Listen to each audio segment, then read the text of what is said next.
So those of you who are fans of Father Ted will know that they had a joke about cows, about showing a little model cow and a cow out the window, and it's saying one is far away and one is very, very small.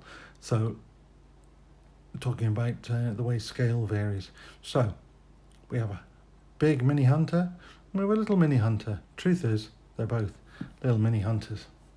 Now I showed you this one a few weeks ago, which I got from James, slip giant guy in America, who unfortunately,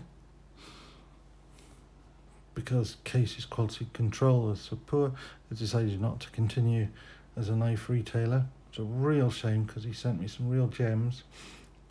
But as he was closing down, he had some stock left, and from that I picked up this, which is another one of the mini hunters. Now these are Casey's vault knife for this year. Last year they did the Barlow, and I picked up a couple of those. This year it's the mini hunter. I've picked up a couple. They do it in a single blade and a twin blade. Both the ones I've got are twin blades. I might look out for a single blade at some point just to make the set, as it were, but I doubt it. This one was in burnt stag bone. It's very slippy. One of the things I love about case knives, actually, in fact it's the thing I love about case knives, is the fondle factor. The fact that they're smooth and lovely and just really nice to play with in your hand. Unfortunately, if you've got hands like mine, that probably means you drop them. But anyway, this one was in burnt stag bone. Stag bone is not stag at all, it's just bone that's made to look like antler and then burnt. They both got the same blade, so I'll not show you the blades on that one, I'll just show you the new one. And this one is in horn, buffalo horn, but jigged buffalo horn. I have a few horn knives. I've never had one that was jigged. There's not a great deal of figuring in it, so I suppose it's probably just as well that they jigged it. I mean, there is some colour in it. There is some variation in colour. Horn can sometimes be like that, though. Buffalo horn, anyway.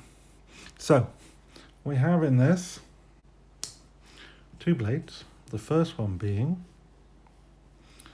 a clip. Now, one of the nice things about these knives is, let's wipe some of the rubbish off it, we have the new Tang Stamp. The last Tang Stamp ran out in 1999, all the little dots disappeared, so we've got the new one for the 2020s. So 2020, we've got 10 little marks, 5 above, 5 below, and the new font for case, XX. So this is the first of the new set. In addition to that blade, which has just a nail nick, it's a clip. You sort of got a swedge to it, just at the very bottom of the clip, really. Nothing on the other side. And then the front blade, which is harder for me to open, but not impossible, is a Skinner blade.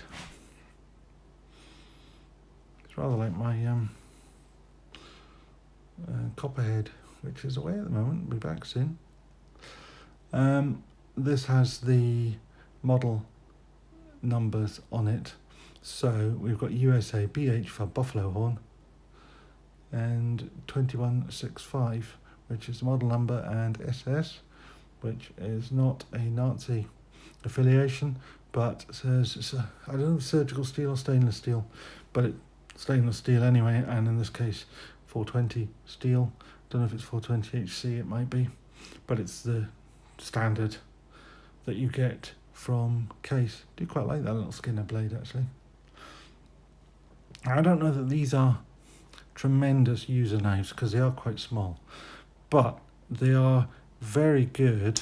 I always like little knives like this as a carry knife when I'm wearing a suit or a sports jacket or a blazer or something like that, because I can carry this in my outside left pocket of my jacket.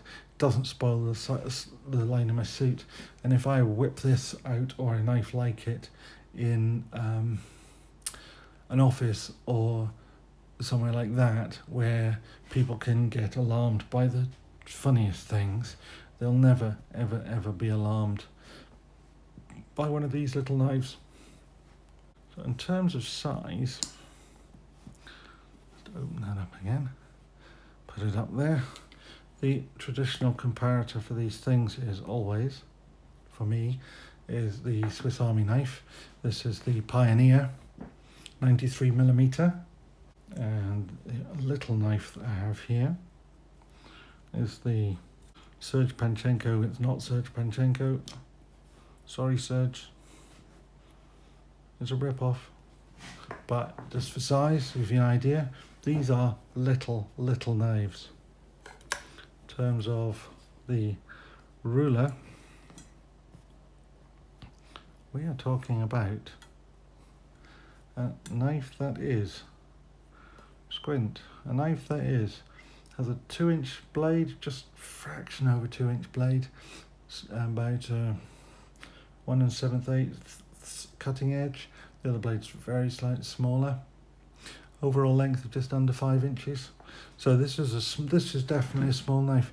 But for years and years and years, even before we had the madness, which is the UK knife laws, I carried a knife this size.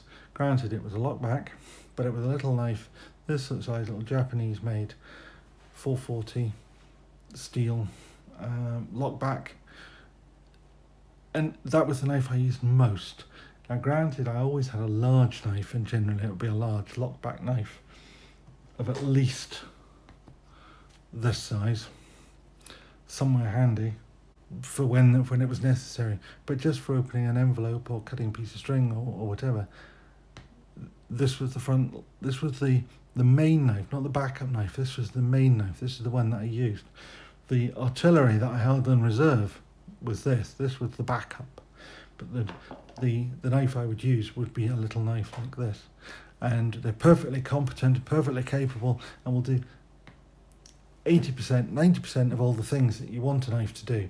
And then when you do need a big knife, and usually that meant cutting open my baguette, spreading some cream cheese or something like that, that was when I used to carry a Buck Alpha Hunter, which is sort of 3.5 inch, 3 3/4 inch bladed liner lock knife, and that was my main knife when I worked in an office, but I only brought it out when I was eating my lunch.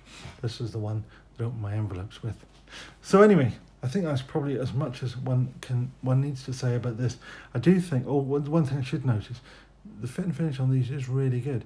Now part of that is due to the fact that maybe Case have pulled their socks up a little bit. Last year they were really lax.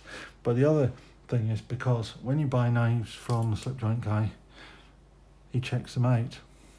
Now rather than just sending knives out to you without opening them and making sure that they're good, like many retailers do, he checked every one and then returned them to Case if they weren't good. And that was where he was finding difficulty with that, and it was embarrassing and hard work, and he was buying stock and then having to get it repaired or have to sell it on as seconds, which he did with some of the Barlows last year. But before he sent these across the Atlantic and to me and waste all that postage, he checked them. I have had, I think, 5 or 6 knives from him. They've all been perfect. So I wish he was still in business. I thank him very much. Thank you, James. You did me a really good service. I really am sad that you're not able to go on, but I fully understand why. I get it, but these are great. Of all the Case knives I've got, only one has got any semi-serious issue, and that's a blade alignment issue on a trapper. Anyway, enough of that. If you like this stuff, please tick the like box, and if you'd like to see more of this stuff, then please subscribe. Thank you very much. Goodbye.